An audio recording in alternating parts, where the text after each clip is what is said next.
दोस्तों, स्वागत है आपका हमारे इस नए वीडियो में। वास्तविकता देखी जाए तो हम भी भीड़ का एक हिस्सा बन चुके हैं। हम भी इस भीड़ में अपने आप को भूल चुके हैं। हम भी इस भीड़ के कहे अनुसार उनके इशारों पर नाचते रहते हैं, एक कठपुतली की तरह।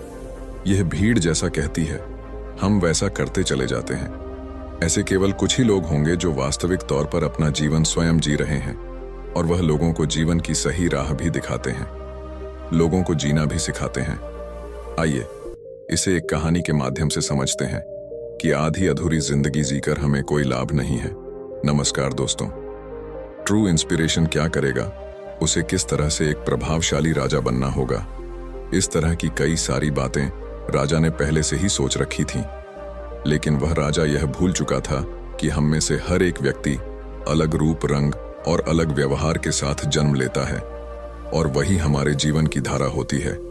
एक नदी की तरह साफ और स्वच्छ उस धारा को हमने खो दिया है और अपना लिया है, क्योंकि यह हमें अत्यधिक सुरक्षित लगता है। क्योंकि इस भीड़ में हम अपने आप को सुरक्षित मानते हैं। हमें कुछ नया जानना अच्छा नहीं लगता। हम तो केवल इस भीड़ के साथ चलकर अपने आप को सर्वश्रेष्ठ समझते हैं। उस लड़के का भी एक व्यवहार था। उसे राज्य का राजा नहीं बनना था। उस लड़के का मन तो बहुत नाजुक था। वह जल्द ही करुणा से भर जाता था। हिंसा से उसे आनंद नहीं आता था। उसे तो चित्र बनाना और नृत्य करना अत्यधिक पसंद था। यही उसकी जीवन की धारा थी। लेकिन उसके पिता को यह सब बिल्कुल पसंद नहीं, जिस कारण वह राजा अपने बच्चे से नाराज रहने लगे। उसने हर वह जतन कर दिया जिससे उसका बच्चा सम्राट बनने के लिए आगे बढ़ सके, उसमें सम्राट के सर्वश्रेष्ठ गुण आ सके। लेकिन उस लड़के को कोई फर्क नहीं पड़ रहा था। ऐसे ही धीरे धीरे समय बीतता गया, और समय के साथ साथ अब वह युवराज बड़ा होने लगा था। लेकिन जैसे जैसे युवराज बड़े हो रहे थे, उनके मन में और उनके दिमाग में समाज की यह बातें घर करती चली जा रही थीं।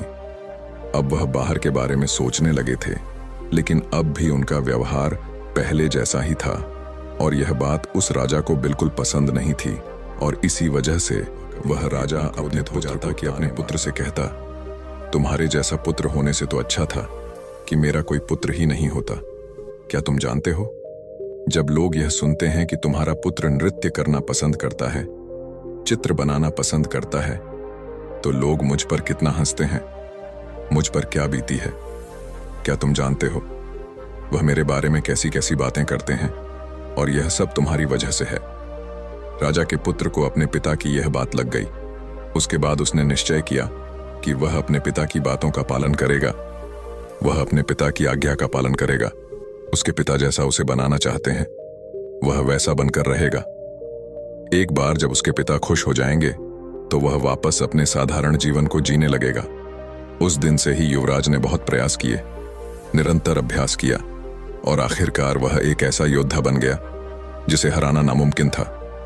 उसने कई ऐसी लड़ाइयां लड़ी जिन्हें जीतना नामुमकिन था, लेकिन वह अपने पराक्रम के दम पर विजय हुआ। और जब भी वह विजय होकर वापस अपने महल लौटता है, तो उसे यही लगता कि अब तो उसके पिता उससे अत्यधिक प्रसन्न हो जाएंगे। लेकिन हर बार जब वह विजय होकर घर लौटता है, तो उसके पिता उसे केवल एक ही बात कहते, बेटा, तुम्हें तो अभी और सीखना है। अभी तुम पूर्ण रूप से एक योद्धा नहीं बने हो।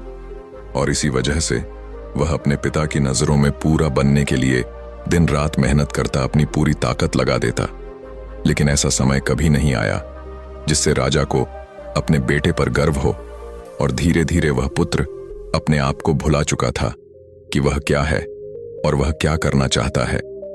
धीरे धीरे उसके अंदर की करुणा क्रूरता बन चुकी थी। दोस्तों, हमारे साथ भी हमारे जीवन में कुछ ऐसा ही होता है। लोगों की परवाह करते करते, जिम्मेदारियां निभाते निभाते हम अपने आप को ही भूल जाते हैं, और एक ऐसी जिंदगी को अपना ले जो हमारी है ही नहीं। लेकिन सबसे खुशकिस्मत तो वह लोग होते हैं जो सही मायने में अपना जीवन जीते हैं। वह वही कर हैं जो वह करना चाहते हैं।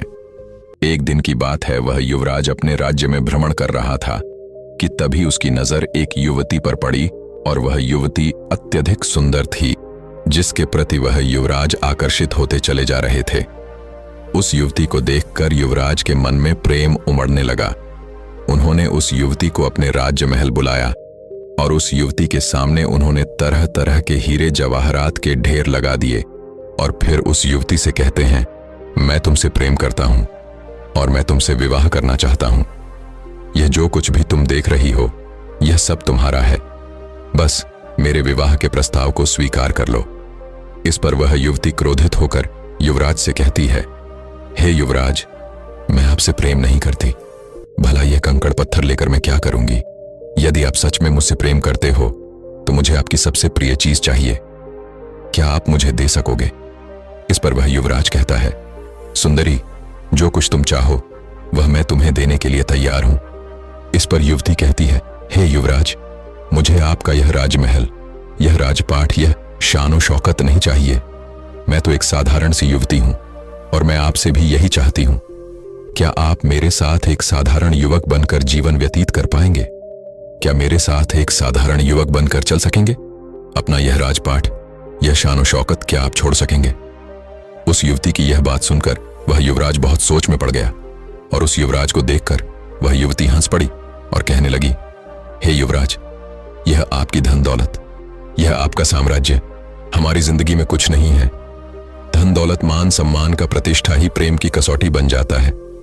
आपने तो देखा ही होगा, जिसके पास जितनी ज्यादा धन दौलत होती है, मान सम्मान होता है, पद प्रतिष्ठा होती है, लोग उसे ही अधिक प्रेम करते हैं, उसकी अधिक फिक्र करते हैं, हमेशा उसके साथ खड़े रहे उसका सम्मान करते हैं। लेकिन यह सब सच नहीं होता। वास्तविक तौर पर तो वे लोग उस धन दौलत के अधीन होते हैं, उस धन दौलत का सम्मान कर रहे होते हैं, उस राजपाट का, उस पद प्रतिष्ठा का, उस मान सम्मान का आदर कर रहे होते हैं। वे लोग उसकी वाह वाह कर रहे होते हैं, उसी की प्रशंसा कर रहे होते हैं, जो कि एक दिखावा है, जो कि एक झूठ है। और इन सभी झूठों के पीछे हम अपना पूरा जीवन यूं ही व्यतीत कर देते हैं। हम सब इनके पीछे भागते रहते हैं, फिर चाहे वह कोई गरीब हो या फिर कोई अमीर। लेकिन आखिरी सांस तक ना तो कोई गरीब से प्रेम करना चाहता है और ना ही उसकी कोई फिक्र करता है। लेकिन यदि आप किसी को धन दौलत, मान सम्मान, पद प्रतिष्ठा दिखाएंगे तो वह अवश्य ही आपकी झूठी तारीफ करेगा और वह आपका झूठा सम्मान भी करने के लिए तैयार रहेगा। वह आपसे केवल इसलिए जुड़ा रहेगा क्योंकि उसे वे सारी चीजें पसंद हैं, ना कि आप। उस युवती की यह सारी बातें सुनकर युवराज एक बार फिर से कुछ देर के लिए सोच विचार करने लगते हैं और कुछ देर बाद वह उस युवती से कहते हैं, मैं तुम्हारे साथ चलने के लिए तैयार हूं, जैसा तुम चाहती हो। मैं एक साधारण जीवन जीने के लिए तैयार हूं, बस मैं अपने माता पिता को इसकी सूचना देना चाहता हूं, अपने माता पिता से आज्ञा लेना चाहता हूं। जैसे ही सम्राट को यह पता चला कि युवराज यह राज्य छोड़कर जा रहे हैं और वह भी एक साधारण सी लड़की के लिए, उसने तुरंत ही अपने सैनिकों को आदेश दिया कि उस लड़की और युवराज को बंदी बनाकर राज दरबार में पेश किया जाए। सैनिकों ने बिल्कुल ऐसा ही किया। उन्होंने उस लड़की और युवराज को बंदी बनाकर राज दरबार में ले आए। उधर दूसरी तरफ सम्राट ने उस लड़की को जासूसी के आरोप में मृत्यु दंड दे दिया। वह राजा यह भूल चुका था कि जब हमारे हाथों में शक्ति होती है, हमारे हाथों में ताकत होती है, तो हम न्याय और अन्याय के बीच का फर्क भूल जाते हैं। हमें तो केवल बस यही लगता है कि हम जो कुछ कर रहे हैं वही सही है। हम अपने आप को सर्वशक्तिमान समझने लगते हैं। इस मृत्यु दंड के बारे में सुनने के बाद, हे राजन, इसमें मेरा क्या दोष है? इसमें मैंने क्या किया है? आपके ही पुत्र युवराज ने मुझे यहाँ पर आने का अनुग्रह किया था और मैं उनकी ही विनती पर यहाँ आई थी, इसलिए मुझे मृत्यु दंड देने का आपको कोई अधिकार नहीं।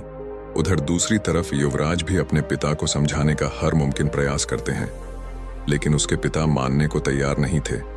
उसने अपने पिता से कहा, पिताजी, यदि आप इस लड़की को छोड़ देंगे तो आप जैसा कहेंगे मैं वैसा ही करूंगा। यह बात सुनकर वह सम्राट अत्यधिक प्रसन्न हुआ और उस सम्राट ने उस लड़की को जाने दिया। उसके बाद उस सम्राट ने अपने राजकुमार का विवाह राजकुमारी के साथ किया। वह राजकुमारी बहुत ही महत्वाकांक्षी थी।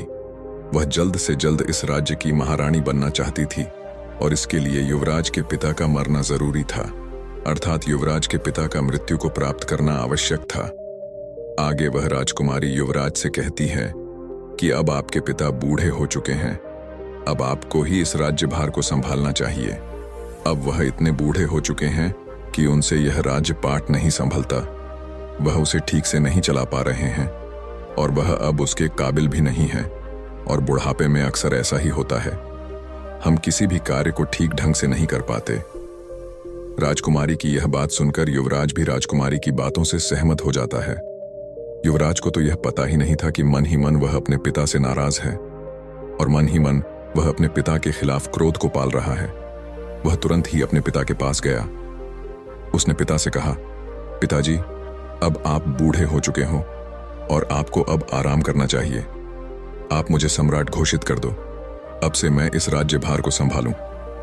इस पर वह पिता युवराज से कहता है, बेटा, तुम अभी इस काबिल नहीं हुए हो कि मैं तुम्हें यह पूरा राज्य भार सौंप दूं। तुम जिस दिन इसके काबिल हो जाओगे, मैं तुम्हें स्वयं ही इस राज्य का सम्राट घोषित कर दूंगा। राजकुमार मन ही मन अपने पिता के खिलाफ षड्यंत्र कर रहा था। उसके मन में जो क्रोध पल रहा था वह अब एक चिंगारी से आग का रूप ले चुका था। वह मन ही मन अपने पिता का दुश्मन बन चुका था। इधर राजकुमारी ने राजकुमार के पिता को रास्ते से हटाने का एक उपाय बनाया। उस समय पड़ोसी राज्य ने इस राज्य पर आक्रमण किया और इसी युद्ध के दौरान वह राजकुमारी चाहती थी कि सम्राट की मृत्यु हो जाए। इस युद्ध के दौरान राजकुमारी ने कुछ ऐसा उपाय किया था कि जब सम्राट अकेले पड़ जाए तब पीछे से उस पर वार किया जाए। दूसरे ही दिन पड़ोसी राजा ने आक्रमण कर दिया। राजा बहादुरी से लड़ रहा था, लेकिन युद्ध के दौरान ठीक इसका उल्टा हो गया। राजा की जगह पर वह युवराज दुश्मनों के बीच फंस गया था और जब सम्राट ने यह देखा तो वह अपने पुत्र को बचाने के लिए घोड़े पर सवार वह पुत्र की ओर आगे बढ़े। इस दौरान युवराज ने सोचा कि यही सबसे सही मौका है। मैं अपने पिता के पीछे से वार कर देता हूं और पूरा राज्य फिर मेरा होगा। जैसे ही युवराज यह सोच रहा था, तभी पीछे से एक दुश्मन ने युवराज पर वार किया, लेकिन तभी पिता ने उस वार को अपनी छाती पर ले लिया।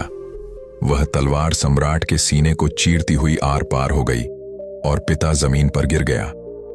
यह देखकर युवराज के हाथों से तलवार छूट गई।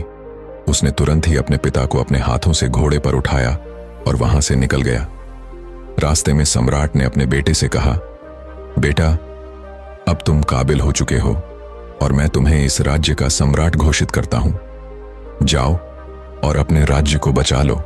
इस राज्य को तुम्हारी जरूरत है। तुम जैसे वीर योद्धा पर मुझे गर्व है। इतना कहकर वह सम्राट वीर गति को प्राप्त हो गया। अपने पिता के मुख से यह सारी बातें सुनकर राजकुमार बहुत दुखी हो गया। उसके मन में जो क्रोध था वह पूरी तरह से करुणा में बदल गया। तब उसे एहसास हुआ कि वह अपने पिता से प्रेम करता है, नफरत नहीं। उसे अपनी गलती पर पछतावा होने लगा और वह तुरंत ही वापस युद्ध भूमि पर लौटा और उसने काफी बहादुरी से युद्ध को लड़ा और अपने पिता की याद में उसने इस युद्ध को तो जीत लिया, लेकिन अपने आप से हार गया। युद्ध को जीतने बाद वापस महल लौटकर वह बहुत परेशान था, क्योंकि राजकुमारी ने जो राजा के खिलाफ षड्यंत्र रचा था, वह राजकुमारी को राजकुमार ने आजीवन कारावास का दंड दे दिया। राजकुमार बहुत दुखी था। वह स्वयं को भी सजा देना चाहता था। वह इस राज्य का सम्राट बनकर अब खुश नहीं था, ना ही उसके मन में कोई इच्छा रह गई थी। एक दिन वह अपने राज्य का भ्रमण कर रहा था कि तभी रास्ते में उसने एक व्यक्ति को देखा जो रास्ते में नाच रहा था, गा रहा था और उसने एक चोगा पहन रखा था। यह देखकर युवराज उस व्यक्ति के पास गया और उस व्यक्ति से कहने लगा, आप कौन हैं और नाच क्यों रहे हो? इस पर वह व्यक्ति कहता है, मैं कौन हूं, यही तो मैं जानना चाहता हूं। मुझे नहीं पता कि मैं कौन हूं। क्या मैं तुम्हें जानता हूं? तुम कौन हो? इस पर वह युवराज कहता है, मैं इस राज्य का सम्राट हूं। इस पर वह व्यक्ति कहता है, मुझे भी ऐसा ही लगता था कि मैं इस राज्य का सम्राट हूं, लेकिन बाद में पता चला कि मुझसे बड़ा भिखारी तो और कोई नहीं है। इस पर युवराज कहता है, आप समझ नहीं रहे, मैं वास्तविक तौर पर इस राज्य का सम्राट ही हूं। इस पर वह व्यक्ति कहता है, हाँ हाँ, मैं जानता हूं कि इस राज्य के सम्राट तुम हो, लेकिन कभी इस राज्य का सम्राट मैं भी था और मैंने ही अपने हाथों तुम्हारे पिता को यह राज्य सौंपा था और तुम्हारे पिता मेरे सेनापति हुआ करते थे और तुम्हें और तुम्हारे पिता को यह तक नहीं पता होगा कि जिस लड़की के लिए तुमने अपना घर बार छोड़ना चाहा था, जिस लड़की को तुम्हारे पिता ने मृत्यु दंड देना चाहा था वह पुत्री मेरी ही है। यह सुन वह युवराज उस व्यक्ति के चरणों में गिर पड़ा और कहने लगा, मैंने अपने पिता से आपके बारे में बहुत कुछ सुना है। अब आप ही मुझे बताइए कि मैं आगे क्या करूं। मुझे अब इस राज्य में कोई मन नहीं है। इस पर वह व्यक्ति उस सम्राट के हाथों को पकड़ लेता है और उसे एक ऐसी जगह ले जाता है जहां पर एक विशाल वृक्ष था। उस वृक्ष की ओर इशारा करते हुए वह व्यक्ति सम्राट से कहता है, बेटा, उस वृक्ष को देखो, इस वृक्ष की तरह सम्राट बनो। इस वृक्ष पर कई तरह के प्राणी वास करते हैं, लेकिन यह वृक्ष कभी उन्हें हटाता नहीं है, बल्कि उनका ख्याल रखता है, उनका ध्यान रखता, सबकी रक्षा करता है और सबको भोजन भी देता है। और तो और यह वृक्ष हम जैसे पापी इंसानों को भी अपनी छाव में छाया अवश्य देता है। और इतना सब कुछ करने के बाद भी इसे रत्ती भर भी अहंकार नहीं है। यही इस राज्य का असली सम्राट है। लोगों को धोखा देना, लोगों को मारना, युद्ध की नीतियां बनाना, खून बहाना, लोगों की जान लेना, यह सम्राट का असली कार्य नहीं है। जाओ, वापस लौट जाओ अपने महल में और लोगों की सेवा करो, उनकी रक्षा करो जैसे यह वृक्ष करता है। तब तुम सही मायने में एक असली सम्राट बन पाओगे। केवल लोगों को दिखाने के लिए नहीं, अपने आप को पहचानो, अपनी खुशी को पहचानो, जिसमें तुम्हें खुशी मिलती है वह कार्य करो।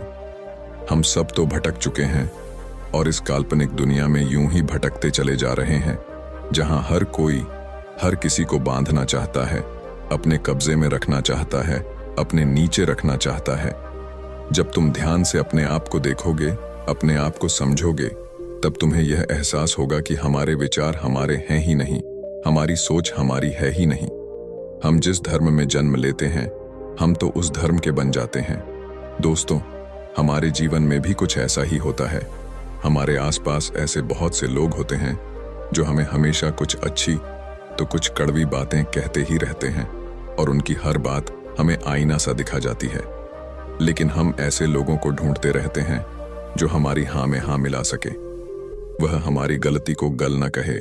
और ऐसे लोग हमें बहका सकते हैं क्योंकि हम पहले से ही बहकने के लिए तैयार बैठे हैं। जो भी कुछ हम कह रहे हैं, जो भी कुछ हम कर रहे हैं, वह सब सही है।